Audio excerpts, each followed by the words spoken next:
모든 사람은 행복하기를 원합니다. 행복하게 살기를 원합니다. 여러분도 행복하게 사시기를 원하시지요? 여러분들이 정말로 행복한 인생을 영위하시기를 주의 이름으로 축복합니다. 저도 행복하게 살기를 원합니다. 사람들은 행복한 삶의 조건을 성취하려고 정말로 전력을 다해서 질주합니다. 여기에는 어떤 사람도 예외가 없을 거예요. 우리 기독교인들도 크게 다르지 않다는 것입니다. 행복을 추구하는 것은 모든 인간의 보편적인 목표요, 또 모든 사람들의 삶의 목적이기 때문입니다. 근래에 한국 기독교가 기복주의로 치닫는 현실을 보면서 안팎으로 자성과 비난의 소리가 커지고 있습니다. 여러분, 이 기복주의는 종교적 명분으로 가장한 세속주의라는 것을 알아야 됩니다. 무슨 주의? 세속주의. 세상에 속해 있는 사상과 똑같아, 그 말입니다. 성경은 분명히 복에 대해서 자주 말씀하고 있습니다. 그리고 하나님께서는 우리의 좋은 아버지가 되셔서 그의 백성들에게 복을 주시는 분이시다 라고 말씀합니다. 그것은 진리입니다. 그런데 문제는 이 복의 내용이 문제이지 기복 자체가 아니라는 것입니다. 그런 의미에서 기독교는 기복적인 종교입니다. 기독교에서 복을 빼고 말할 수가 없어요. 그러나 문제는 이 복의 내용이 무엇이냐 하는 것입니다. 우리가 기독교인이라고 하면서 이 세상의 시대 정신에 휩쓸려서 어떤 세상 사람들이 말하는 그러한 복을 추구하고 있다면 그것이 문제라는 것입니다. 우리 기독교에서 말하는 행복한 삶, 이 행복은 세상 사람들이 말하는 행복과 완전히 차원이 달라요. 세상이 유혹하고 강요하는 그러한 행복과 질적으로 다르다는 것입니다. 그래서 여러분이 나는 예수 믿는 크리스찬으로서 정말로 행복한가? 내 행복의 근원은 어디에 있는가? 이런 것들에 대해서 답을 이야기를 할 수가 있어야 돼요. 여러분은 무엇 때문에 행복하십니까? 세상의 관점에서 보는 행복과 질적으로 다른 행복을 우리는 소유하고 삽니다. 그러니까 세상 사람과 소유의 개념도 완전히 다르죠. 나는 왜 행복한가? 여러분은 그 답을 가지고 있습니까? 오늘 우리는 하나님께서 우리에게 말씀하시는 진정한 행복이 무엇인지에 대해서 같이 말씀을 나누려고 합니다. 누가 행복한 사람인가? 예수님께서 산에 오르셔서 제자들에게 하나님의 말씀을 이렇게 전하십니다. 예수님의 권위로 앉으셔서, 이 앉아서 말씀을 전하신다는 것은 선생으로서의 권위가 있으시다는 거거든요. 앉으셔서 무리들이 막 나오니까 특별히 제자들을 향해서 하나님 말씀을 전하시는데, 산에서 주신 교훈이기 때문에 산상수훈 또는 산에서 주신 보배로운 교훈이기 때문에 산상보훈이라고 합니다. 마태복음 5장에서 7장의 내용이에요. 여러분이 산상수훈하면 적어도 마태복음 5장에서 7장까지의 내용이라는 것을 알고 있어야 돼요. 그만큼 중요한 예수님의 말씀이라는 것이죠. 이 산상수훈은 모든 인류를 위한 윤리를 제시하려는 의도가 전혀 없어요.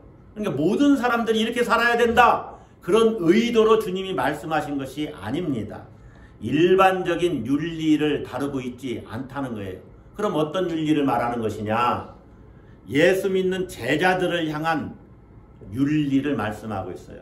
그러니까 예수 믿는 사람들의 태도와 자세, 행동, 특성, 의무, 그리고 예수 믿는 사람으로서 당하게 될 위험에 대해서 말씀하는 이 내용이 산상수훈입니다. 이 산상수훈은 하나님 나라 안에서 누리는 삶의 특성에 대한 예수님의 선언문이라고 볼 수가 있어요.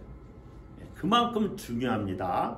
그런데 예수 믿는 사람으로서 어떻게 살아야 되는지 하는 이 윤리를 말씀하시기 이전에 예수 믿는 사람, 하나님 백성으로서의 축복을 말씀하셔요. 그것이 팔복입니다. 하나님의 백성으로서의 축복이 뭐라고요? 팔복. 오늘 우리가 팔복에 대해서 나누려고 하는 것입니다. 팔복이 무엇이냐? 예수님께서 하나님 나라에 속한 자의 복을 8가지로 선언하신 것입니다. 각각의 복에 대해서 우리 성경에는 복이 있나니 라는 말씀이 붙어 있어요. 헬라어로는 마카리오이라는 말씀이에요. 이 마카리오이라는 말은 복이 있다 또는 행복하다 그런 뜻입니다. 그래서 세번역 성경은 뭐뭐한 자는 복이 있다. 왜냐하면 뭐뭐하기 때문이다. 이렇게 번역을 했고, 공동번역에서는 뭐뭐한 자는 행복하다. 왜냐하면 뭐뭐하기 때문이다. 이렇게 번역을 했습니다.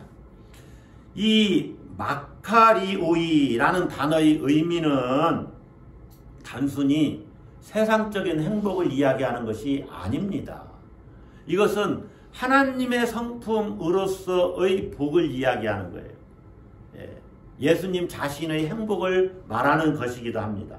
그래서 하나님 나라의 백성된 자들이 누리는 지복, 이것에 대한 이야기입니다. 자, 여러분, 이 팔복에 대한 내용은 각각이 어찌 보면 하루 날 잡아서 설교해야 되는 아주 중요한 8가지 사항이에요. 그래서 이것을 전체를 설교하려고 하다 보니까 내용이 상당히 산만해요. 예, 그렇죠?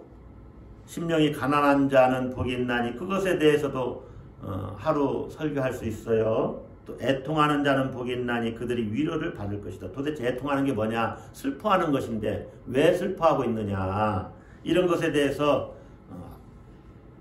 하나의 설교를 이렇게 구성해서 말씀을 전할 수 있는데, 오늘은 전체가 성서 본문이기 때문에, 설교 본문이기 때문에 전체를 한번 다루어 보려고 합니다. 그런데 이 팔복을 잘 이해하기 위해서 우리가 꼭 알아야 되는 중요한 이 성서 본문 배경을 이해를 해야 됩니다. 중요한 사항들을 이해해야 돼요. 첫 번째로는 복이 있다. 이 마카리오이라는 말은 행복함을 느끼는 상태가 아니라는 것입니다. 내가 행복하다 이렇게 느끼지 않아도 그 사람은 행복한 상태에 있다는 거예요. 무슨 말이냐? 예를 들어서 애통하는 자는 복이 있나니, 애통하는 자는 슬퍼하는 것을 말합니다. 슬퍼하는 자는 복이 있나니, 여러분, 애통은 행복의 상태나 느낌과는 거리가 멉니다. 그렇지 않습니까? 슬퍼하는 자가 뭐 이렇게 행복해요? 그런데 복이 있다고 그래요. 왜 그렇습니까? 하나님의 관점에서 볼 때는 그가 복되다는 것이죠. 왜냐하면 하나님의 위로를 받을 것이기 때문에. 애통해 하지만 그는 하나님과의 관계에서 복된 자입니다. 그래서 여러분, 본문에서의 복이 있다 이 말은 행복을 느끼는 상태가 아니다. 그것을 아셔야 됩니다. 두 번째로, 팔복은 하나님 나라에 들어가기 위한 전제 조건이 아닙니다. 하나님 나라에 있는 사람들의 행복이에요. 하나님 나라의 복음에 해당되는 거예요. 여러분들이 이 팔복에 해당된다면은, 팔복의 내용에 해당된다면은 그 사람은 하나님 나라의 통치 안에 있는 것이죠. 그렇기 때문에 복되다는 거예요. 팔복이 이렇게 해야만 하나님 나라에 들어간다. 이런 천국에 들어가는 조건이 아니라는 거예요. 세 번째는 팔복은 각각 두 문장으로 되어 있어요. 우리 성경은 한 문장으로 되어 있어요. 저는 좀 원어에 따라서 좀 성경을 잘 번역했으면 좋겠다라고 늘 생각하는 사람인데, 예를 들면 이런 것입니다. 한번 8절을 그냥 한번 볼까요? 마음이 정결한 자는 복이 있다. 왜냐하면 그들이 하나님을 볼 것이기 때문이다. 이런 식으로 모두 다 두 문장으로 되어 있다는 거예요. 첫 문장은 하나님 나라의 복음에 긍정적으로 반응한 사람들의 특성을 묘사하고 있어요. 그리고 두 번째 문장, 왜냐하면으로 시작하는 이 문장은 복된 이유를 설명합니다. 따라서 윤리적인 행위가 내포되어 있지만은 팔복에는 명령형이 없어요. 너희는 온유해라. 이런 식으로 명령하지 않는다는 거예요. 8가지의 태도나 상태가 복되다 라는 사실을 가르쳐 줍니다. 자, 네 번째로 팔복이지 구복이 아니라는 거예요. 칠복도 아니고 구복도 아니고 팔복입니다. 자, 여러분, 복이 있나니 라는 말을 잘 찾아보면 10개가 아니라 9개의 그 복이 있나니 라는 말이 나옵니다. 11절에도 복이 있나니 라는 말씀이 있어요. 그런데 왜 구복이라고 하지 않고 팔복이라고 하느냐? 여러분, 성경을 잘 읽어보면 3절부터 10절까지는 그 대상이 3인칭입니다. 자, 3절만 한번 봅시다. 심령이 가난한 자는 복이 있나니 천국이 누구의 것이며 그들의 것이며 3인칭이죠. 그래서 마지막 8번째 3, 4, 5, 6, 7, 8, 9, 10 그래서 3절에서 10절까지가 8개의 복입니다. 10절도 보세요. 의를 위하여 박해를 받은 자는 복이 있나니 천국이 누구의 것이며 누구의 것이니라? 그들의 것입니다. 3인칭으로 되어 있어요. 그런데 11절은 보세요. 나로 말미암아 너희를 욕하고 박해하고 거짓으로 너희를 거슬러 모든 악한 말을 할 때에는 누구에게 복이 있나니 너희에게 복이 있나니 2인칭으로 나오잖아요. 그래서 11절 12절은 복이 있나니 라는 이 전체 문장에서 이렇게 따로 떼놓고 보는 것입니다. 그래서 구복이 아니라 팔복이에요. 그리고 11절 12절 내용은 한편으로 10절 의를 위하여 박해를 받은 자에게 연결되는 내용입니다. 내용상은 그런데 문단으로 따지면 어찌 보면 13절 쪽에 붙을 가능성이 더 많아요. 여러분, 성경을 읽을 때 우리 성경은 5장 맨 위에 복이 있는 사람, 여러분 성경도 대한성서공회에서 성경을 찍어냈기 때문에 프린트, 인쇄를 했기 때문에 제목을 다 달아놨어요. 그러나 원래 성경은 제목도 장도 절도 없습니다. 그래서 어디에 이 문장이 단락으로 붙는가를 잘 파악해야 이 구조를 잘 파악해야 본문을 이해하는 데 도움이 되는데, 자 보세요. 13절에 너희는 세상의 소금이니, 또 14절에 너희는 세상의 빛이라, 그러면서 2인칭으로 제자들을 향해서 이야기를 해요. 그러니까 11절 12절 말씀은 13절을 연결시켜주는 그러한 역할을 해요. 그렇기 때문에 구복이라고 말하지 않고 팔복이라고 한다는 거예요. 이해가 가시죠? 예. 자, 복이 있나니라는 말씀이 9개인데 왜 팔복이라고 합니까? 거기에 대해서 여러분이 누가 물어보면 답을 할 수 있으면 좋겠습니다. 자, 5번째로 팔복은 앞에 4개의 복을 한 묶음으로 보고 뒤의 4개의 복을 또 한 묶음으로 봐요. 그러니까 3, 4, 5, 6절까지를 한 묶음으로 보고 7, 8, 9, 10까지를 또 한 묶음으로 봐서 두 묶음으로 되어 있어요. 예. 예를 들면 앞에 4개의 복은 시작되는 단어가 똑같아요. 철자가 앞자가 같아요. 그러나 뒤는 달라요. 그래서 앞의 4복은 하나님에 대한 수직적 관계를 이야기합니다. 누구에 대한 수직적 관계?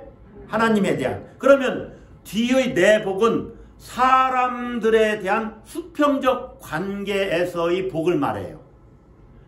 여러분, 그렇게 하나님과의 관계 속에서 성경을 볼 때 애통하는 자가 왜 애통하냐? 심령이 가난한 자는 복이 있다. 이 말씀이 도대체 뭐냐를 우리가 해석하기가 훨씬 많은 정보를 더 우리가 가질 수 있어요.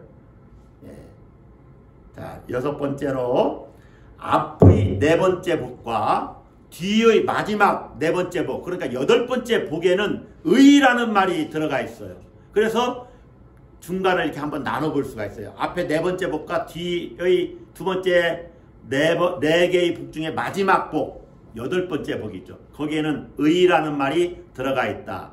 그렇게 우리가 또 찾아볼 수가 있습니다. 그리고 7번째로는 첫 번째 복, 그 복된 이유가 현재형입니다. 그리고 8번째 복, 10절이지요. 이 8번째의 복에 대한 이유가 또 현재형입니다. 그리고 나머지는 복된 이유가 모두 다 미래형으로 이렇게 시제가 표기되어 있어요. 이게 무슨 말이냐? 3절에서는 천국이 그들의 것임이여 그랬죠. 그런데 10절에서 천국이 그들의 것임이라. 현재 천국을 소유하고 있기 때문에 복된 존재라는 거예요. 그리고 나머지 2번째 복부터 7번째 복까지는 앞으로 받을 약속이 있기 때문에 그들이 복된 존재라는 거예요. 미래적이다 그 말입니다. 예, 그래서 하나님 나라가 그들의 것인 사람들은 미래의 약속이 실현될 것이기 때문에 행복한 자다. 그렇게 말하는 거예요. 자, 마지막으로 8번째는 이 8복은 포로 상태의 고통을 배경으로 하고 있어요. 그래서 세상적으로 보면은 복된 일이 아닙니다. 이것이. 예를 들어서 마음이 가난하고 애통한 것은 예수님의 탄생 이야기와 앞에서 3장 4장에서 말한 어떤 사람들 있지요. 그 사람들의 상태를 이야기를 합니다. 이스라엘 사람들의 상태가 지금 많이 눌려 있잖아요. 로마의 박해 속에 있어요. 로마의 그 지배를 당하고 있어요. 그 포로 상태에 있는 사람들의 마음 상태를 이 성경이 대변해 주고 있어요. 구체적으로 말하면 이사야서 61장 1절로부터 3절의 실현을 이야기합니다. 이사야서 61장 1절로부터 3절의 말씀은 이런 말씀이에요. 제가 간략하게 소개해드리면 주 여호와의 영이 내게 내리셨으니 이는 여호와께서 내게 기름을 부으사 가난한 자에게 아름다운 소식을 전하게 하려 하심이라. 나를 보내사 마음이 상한 자를 고치며 포로된 자에게 자유를, 갇힌 자에게 노임을 선포하며, 그리고 쭉 읽다 보면 모든 슬픈 자를 위로하되, 이런 말씀이 있어요. 그것이 예수님을 통해서 이루어졌다는 것이죠. 하나님이 약속하신 은혜가 실현되었다는 것을 이야기합니다. 그래서 이 8복은 하나님 나라의 복음을 경험한 사람들을 향한 선언입니다. 여러분들이 이런 본문의 그 배경, 이렇게 구조가 이렇게 되었다는 것을 알고 본문을 보면은 이제 본문이 조금 더 잘 보입니다. 자, 8복의 내용을 간략하게 제가 말씀을 드리겠습니다. 첫 번째 복은 뭡니까? 심령이 가난한 자는 복이 있다. 여러분, 심령이 가난한 자는 복이 있다. 누가복음에서는 그냥 가난한 자는 복이 있다 이렇게 되어 있습니다. 심령이 없어요. 이 심령이라는 말은 그 영으로 가난한 자는 복이 있다 그 말이에요. 이 스피릿입니다. 마음이 가난한 자로 이렇게 번역을 할 수 있지만 영이 가난한 사람이 복이 있다는 거예요. 그러니까 여러분 이제 감이 딱 오지요? 영이 가난하다는 게 뭐냐? 하나님, 내가 의지할 분은 하나님밖에 없습니다. 이게 가난한 거예요. 마음이 가난한 상태, 영이 가난한 상태는 고통을 겪는 자들의 낮아진 모습, 자신을 낮추는 겸손의 태도를 말합니다. 의지할 데가 없어요. 재물이 없는 것도 마찬가지입니다. 여기에 포함돼요. 가난하니까 누구를 의지합니까? 그래서 심령이 가난한 자는 마음이 부서지고 갇히고 애통하는 사람들입니다. 마음이 파산된 상태에서 하나님 앞에 서서 겸손하게 오직 주님만, 주의 도움에만 의지하는 사람, 이 사람들이 심령이 가난한 사람들이에요. 여러분, 세상적으로는 이런 사람들을 복되다고 말하지 않습니다. 세상의 관점에서는 자신의 안전을 스스로 책임질 수 있는 사람, 책임질 수 있는 물질, 권세, 또 재물, 또 어떤 학식, 학력, 능력, 이런 것을 가지고 있을 때 복이 있다고 그래요. 그렇지 않습니까? 부와 지식, 권력과 같은 것을 가지고 있는 사람을 복되다라고 말해요. 우리도 흔히 새해 복 많이 받으세요 라고 말할 때는 그런 복을 좀 당신도 좀 받아라, 이런 의미로 축복을 할 수도 있습니다. 그러나 본문에서 말하는 심령이 가난한 자는 복이 있나니 할 때는 그런 의미가 아니에요. 마음이 무너진 상태에서 겸손히 하늘 아버지를 의존하는 자는 복이 있다, 이렇게 말하는 거예요. 왜 그렇습니까? 하나님 나라가 아들을 통해서 이미 왔고 그 나라 안에 들어가 있으니까 복되다는 것이죠. 여러분은 심령이 가난한 자입니까? 자, 제가 이렇게 계속 물어볼 겁니다. 아멘은 그래서 아멘이기도 하고 그렇게 될 것입니다, 그렇게 하겠습니다 이기 때문에 아멘이기도 합니다. 그러니까 아멘을 크게 해주세요. 여러분은 심령이 가난한 자입니까? 그렇다면 여러분은 행복한 사람입니다. 자, 두 번째는 애통하는 자들은 행복합니다. 4절이죠. 애통하는 자는 복이 있나니 그들이 위로를 받을 것이며. 자, 이것도 이사야 61장과 연결되는데, 애통하는 사람들은 이사야 61장 2, 3절에서 슬픔을 안겨다 준 그 고통의 세월을 보낸 포로 생활에서 귀환한 사람들을 말합니다. 그러니까 포로 생활에서 귀환한 그 사람들이 얼마나 애통했겠어요, 슬펐겠어요. 그래서 애통하는 자들의 복은 하나님 나라의 도래와 관련이 있어요. 포로 상태에서 하나님의 도움만을 간절히 구하면서 애통하던 조상들이 하나님의 위로를 받게 되지요. 포로에서 귀환한 겁니다. 이것이 하나님의 구원이지요. 그 하나님의 위로를 기다리면서 눈물을 흘렸는데 돌아왔으니 얼마나 큰 위로를 받은 거예요. 여러분, 하나님의 구원을 기다리면서, 하나님의 도움을 기다리면서 우는 자들은 하나님이 위로하십니다. 그렇기 때문에 복되다는 거예요. 행복하다는 거예요. 이 땅에도 고통이 있지요. 그래서 애통할 수밖에 없는 일들이 많이 있습니다. 권력 앞에서 힘이 없어서 무력하게 밟히는 거예요. 얼마나 애통합니까? 얼마나 슬퍼요. 지식이 없어서 잘 몰라서 당할 때가 얼마나 많아요. 너무너무 속상한 것이죠. 눈물을 흘릴 수밖에 없는 일들입니다. 때로 소중한 사람을 먼저 떠나보내야 됩니다. 내가 가지고 있는 소중한 것들, 귀한 것들을 잃어버리기도 하고 또 도둑이 들어서 훔쳐가기도 하고 강도가 빼앗아가기도 해요. 얼마나 애통할 일들이에요. 그리고 하나님 앞에서 내 죄를 깨닫게 될 때 내가 이 정도밖에 안 되는 사람이구나 하면서 슬퍼하는 그러한 고통도 있을 수 있습니다. 이런 것들은 세상적인 관점에서 보면 그렇게 부러움의 대상이 되지 못할 거예요. 그러나 하나님 앞에서 슬퍼하며 애통해 하면 하나님이 위로를 주시기 때문에 그렇게 애통하는 자는 행복하다라고 말하는 것입니다. 자, 여러분은 애통하는 자입니까? 그렇다면 여러분은 행복한 사람입니다. 행복한 사람입니다. 할렐루야. 자, 세 번째, 온유한 자는 복이 있나니. 온유한 자가 왜 행복한가?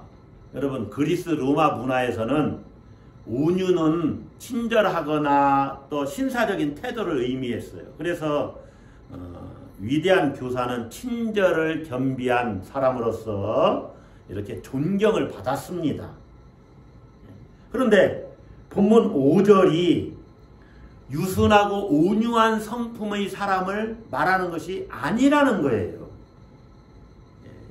팔복의 구조에 따르면 4개의 앞에 있는 복, 그 행복은 하나님과의 관계에서의 복이라고 그랬죠. 그러니까 이 온유한 자는 복이 있나니, 이때 온유는 하나님에 대해서 겸손한 낮은 자세를 갖는 것을 말해요. 하나님 앞에서 자기 주장하지 않고 겸손하게 하나님 말씀하세요. 제가 하나님 말씀대로 따르겠습니다. 이것이 온유한 거예요. 물론 우리가 이야기할 때는 그 사람 참 온유하다 할 때는 성품이 온유하다, 부드럽다 이렇게 이야기하는 거지만 본문에서 온유한 자는 그런 것을 이야기해요. 하나님 앞에서 낮은 자세, 하나님의 의도를 신뢰하면서 인내하는 사람, 하나님을 의지하는 측면에서 겸손한 사람.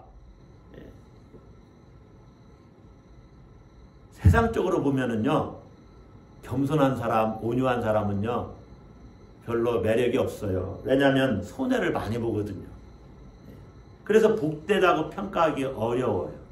그러나 하나님 앞에서 인생을 온전히 맡겨드리는 사람은 복된 사람입니다. 왜 그래요? 하나님이 그의 인생을 책임져 주시기 때문에. 그래서 땅을 기업으로 받는다. 새하늘과 새 땅, 천국을 누리게 돼요. 하나님의 뜻과 통치에 복종함으로 하나님이 주시는 복을 경험하게 됩니다.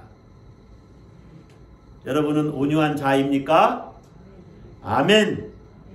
그렇다면 여러분은 참으로 행복한 사람입니다. 할렐루야. 예. 네 번째로, 의에 줄이고 목마른 자는 행복하다. 의에 줄이고 목마른 자가 뭘까?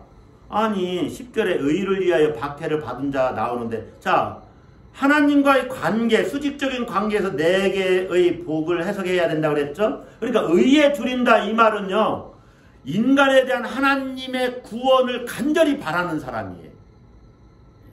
하나님의 구원 행위가 의입니다. 의. 하나님의 신실하심이 의예요. 그러니까 하나님의 구원 행위, 하나님의 신실하심에 대해서 배고파하고 목마른 사람이 복이 있다, 이렇게 말하는 거예요. 하나님의 구원을 갈망하는 자는 복이 있나니. 여러분, 선지자들의 글들을 보면은 의로운 백성에 대해서 하나님께서 그를 줄이게 하지 않을 것이다, 목마르게 하지 않을 것이다, 그에게 긍휼을 베풀어 주실 거다 하는 말씀들이 자주 나와요. 아모스나 이사야서 이런 데 자주 나옵니다. 자, 이사야서 49장 10절 말씀에 이런 말씀이 있는데, 그들이 줄이거나 목마르지 아니할 것이며 더위와 볕이 그들을 상하지 아니하리니, 이는 그들을 긍휼히 여기는 이가 그들을 이끌되 샘물 근원으로 인도할 것임이라. 하나님께서 우리를 줄이거나 목마르게 하지 않을 거래요. 목마르게 하시지 않겠다는 거예요. 우리를 샘물 근원으로 인도하시겠다는 것입니다. 그러니 하나님께서 우리를 샘물 근원으로 인도하실 것인데 어찌 그 하나님의 구원하심, 하나님의 신실하심을 기대하지 않겠습니까? 그러니까 하나님의 신실하심, 하나님의 그 구원 행위에 줄이고 목마른 사람은 당연히 행복합니다. 할렐루야. 여러분, 이 불의의 세상에서 다른 것에 의존하지 않고 하나님의 개입을 갈망하는 사람은 복이 있습니다. 아멘. 예. 왜냐하면 하나님께서 그들을 배부르게 하시고 그들의 줄인 것의 갈증을 해소시켜 주실 것이기 때문입니다. 여러분은 의에 줄이고 목마른 자입니까? 그렇다면 여러분은 행복한 사람입니다. 할렐루야. 자, 5번째 보십시다. 긍휼을 베푸는 자들이 복이 있다. 긍휼히 여기는 자는 복이 있나니 그들이 긍휼히 여김을 받을 것이며. 여러분, 종말론적으로 보면 긍휼히 여기는 자는 구원을 받습니다. 예수님이 이렇게 말씀하셨잖아요. 너희가 여기 내 형제 중에 지극히 작은 자 하나에게 한 것이 곧 내게 한 것이니라. 그래서 긍휼은 하나님 나라 복음의 특징이에요. 예수를 잘 믿는 사람들은 다른 사람에 대해서 긍휼히 여기게 됩니다. 여러분, 이 팔복이 나는 심령이 가난한데 온유하진 않아요. 나는 애통하는 자인데 긍휼히 여기진 않아요. 이런 상태가 아니에요. 한 사람에게 이런 성품이 다 같이 나타난다는 거예요. 그러니까 성품이 성숙해져 가면은 이런 모든 복이 그에게 임해 있는 겁니다. 이게 성숙이에요. 자, 자신의 어려운 형편에서도 불쌍히 여기는, 다른 사람들을 불쌍히 여기는 사람들, 그 사람들은 하나님께 인정을 받습니다. 옳다고 하나님이 인정하셔요. 그래서 하나님이 긍휼을 베푼 손길을 보상해 주시고 그에게 응답해 주십니다. 할렐루야. 여러분은 다른 사람들을 긍휼히 여기는 자입니까? 정말로요? 그렇다면 여러분은 이 세상에서 가장 행복한 사람입니다. 할렐루야. 자, 또 봅시다. 8절에 마음이 청결한 자는 복이 있다. 자, 마음이 깨끗한 자는 복이 있다고 그래요. 청결이 뭔지 아시죠? 청결하고 순수하고, 마음이 그렇다는 것은 진실함을 이야기하는 겁니다. 이 거짓과 반대되는 것이죠. 가식이 없는 것이죠. 시편 24편 4절로부터 6절 말씀을 보면 하나님의 얼굴을 구하며 성전을 향해 올라가는 자는 손을 깨끗이 하고 마음을 청결하게 해야 한다고 말씀하고 있어요. 이것은 이웃을 순수하게 그리고 신실하게 대하는 것을 말합니다. 여러분, 다른 사람들을 대할 때 가식 없이 진실되게 대하라는 거예요. 거짓 없이. 그래서 오늘 새벽 이 마태복음 본문을 읽었는데 예면 예, 아니면 아니라, 그 외에는 무엇으로도 맹세할 일이 없다는 거예요. 아, 저 사람 말하는 것은 항상 진실이야. 저 사람에게는 거짓이 없어. 이렇게 여겨지도록 그렇게 행동하라는 거예요. 우리의 언행에 있어서. 다른 사람들에 대해서 정직하게 대하면 하나님을 만날 것이라고 하지 않습니까? 그래서 마음이 청결한 자는 행복합니다. 할렐루야. 여러분은 마음이 청결한 자입니까? 그렇다면 여러분은 행복한 사람입니다. 아멘. 자, 7번째, 화평하게 하는 자는 복됩니다. 이 화평, 평화는 하나님의 성품입니다. 샬롬은 하나님이 주시는 은혜요, 하나님이 주시는 우리의 상태인 것이죠. 단지 그냥 피스 차원이 아닙니다. 내면적인 고요함, 안정감, 이런 것이 샬롬이에요. 분쟁과 갈등이 끊이지 않는 땅에서 화평케 하는 자들은 하나님의 아들이라 일컬음을 받을 것이라고 하지요. 왜 하나님의 아들이라고 이렇게 일컬음을 받을 것이냐? 평화, 샬롬이 하나님의 성품이기 때문에 그래요. 그래서 평화의 사람은 최고의 영예인 하나님의 자녀로 불립니다. 그러니 화평하게 하는 사람은 행복합니다. 아멘이십니까? 자, 여러분은 화평케 하는 자이십니까? 그렇다면 여러분은 행복한 사람입니다. 할렐루야! 자, 마지막 8번째 복을 한번 보겠습니다. 의를 위하여 박해를 받은 자는 복이 있나니 10절이지요. 천국이 그들의 것임이라. 천국이 그들의 것임이라. 이거 현재형이라고 그랬어요. 하나님 나라의 자녀로 살아가는 사람들은 이 땅에서 핍박을 받습니다. 또 박해를 받습니다. 그것 때문에 때로 손해를 보는 경우가 많이 있을 수 있다는 거예요.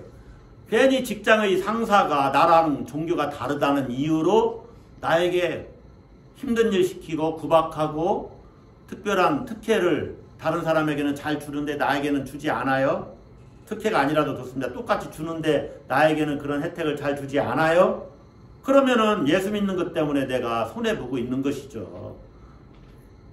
그런데 의를 위하여 박해를 받은 자는 복이 있대요. 왜 그렇습니까? 박해를 받고 있다는 것 자체가 내가 천국 백성이라는 것을 증명해주고 있기 때문에 그렇습니다. 할렐루야. 그러니까 내가 하나님 나라 백성이면 이 땅에서는 당연히 핍박이 있고 박해가 있어요. 전도하다가 때로 봉변 당할 수도 있습니다. 예수 믿는 것 때문에 어디에서든지 어떤 조직에서 따가 될 수가 있습니다. 왕자는 제가 빼놨어요. 왕따가 될 수가 있습니다. 그럴 때 여러분 딱 자기 정체성을 명확히 하세요. 아, 나 하나님 백성이기 때문에 이럴 수도 있지. 그러나 나는 당신들 사랑한다. 그렇게 하면 되는 거예요. 그래서 본문에서도 11절 12절에 쭉 이어서 이야기를 하죠. 나로 말미암아 예수님으로 말미암아 너희를 욕하고 박해하고 거짓으로 너희를 거슬러 모든 악한 말을 할 때는 너희에게 복이 있도다. 예. 그래서 기뻐하고 즐거워하라. 하늘에서 너희의 상이 큼이라. 여러분은 의를 위하여 박해를 받은 자들입니까? 박해를 받은 자들입니까? 아멘. 그렇다면 여러분은 행복한 사람입니다. 할렐루야. 여러분은 행복을 어디에서 찾습니까? 재물에서 찾으면 가지지 못하면 불행합니다. 권세에서 찾으면 권세를 갖지 못하면 불행합니다. 지위에서 찾으면 지위가 높이 올라가지 못하면 불행합니다. 재물과 소유, 권세와 지위에서 행복을 찾습니까? 진정한 행복은 어디에서 오는 것입니까? 진정한 행복은 하나님과의 관계에서 옵니다. 하나님을 소유한 사람은 정말로 행복할 수가 있어요. 한번 잘 생각을 해보세요. 왜냐? 영원의 문제를 해결한 사람이잖아요. 죄와 사망의 문제를 해결했어요. 죽음의 문제 해결했어요. 그러므로 하나님 나라에 속한 자가 되었다는 것이 세상에서 가장 큰 행복입니다. 아멘. 예수님은 하나님 나라 백성이 누리는 복에 대해서 8가지로 말씀을 했죠. 8복입니다. 우리가 살펴봤지만 세상이 복이라고 말할 만한 조건은 하나도 없습니다. 이 8복은 이 세상 나라의 가치관과 질서에 대한 철저한 부정입니다. 이 세상 나라에서 말하는 복에 대한 완전한 전복이고 뒤바꿈이에요. 인간의 죄가 낳은 부당한 고통과 억압에 대한 도전이고 한 겁니다. 하나님을 믿는 사람들, 예수님을 따르는 자들이 누리는 행복이에요. 세상은 알지 못하는 행복이에요. 제가 최근에 어느 목사님과 통화를 했습니다. 그랬더니 그 목사님이 목사님 교회, 목사님 서재가 너무 부럽다는 거예요. 그리고 목사님은 너무 행복하게 그렇게 목회하신다는 거예요. 예. 제가 그분에게 어떻게 비쳤는지 모르겠지만 그분이 저보고 행복하대요. 근데 저 행복합니다. 제가 행복하다니까 여러분이 조금 표정이 달라지시는 것 같아요. 예, 행복합니다. 여러분, 팔복은 예수 믿는 사람들이 누리는 복이에요. 누가 행복한 사람인가? 의지할 만한 소유가 없어 하나님께만 호소하는 심령이 가난한 자가 행복합니다. 아멘. 예수 믿는다는 이유로 탈취당하고 슬퍼하는 자, 포로된 자들, 억압과 착취로 가진 것이 없어 하나님만 겸허히 바라보고 있는 자들, 타인을 긍휼히 여기며 평화를 추구하는 자가 행복합니다. 하나님의 뜻에 맞는 삶을 살기를 위해서, 그 삶을 살기 위해서 애쓰는 자, 다시 말하면 의에 줄이고 목마른 자, 그리고 세상과 다른 의로운 삶의 방식 때문에 박해받고 조롱받는 이 삶을 즐거워하고 기뻐하는 자가 행복합니다. 할렐루야! 왜 그러한 사람이 행복합니까? 이미 그들은 천국에 들어온 자이고 장차 죄와 고통이 제거된 세상에서 위로를 얻을 것이기 때문에 행복한 사람들입니다. 구원을 얻기 때문에 행복한 사람들입니다. 하나님 나라를 유업으로 받을 것이기 때문에 복이 있는 자, 행복한 사람입니다. 할렐루야. 자, 여러분이 이제 스스로 한번 대답을 해 보십시오. 여러분은 하나님께 속해 있습니까? 하나님의 백성이 맞습니까? 그렇다면 그 누가 뭐라고 해도 여러분은 세상에서 가장 행복한 사람입니다. 당신은 행복한 사람입니다. 기도합시다.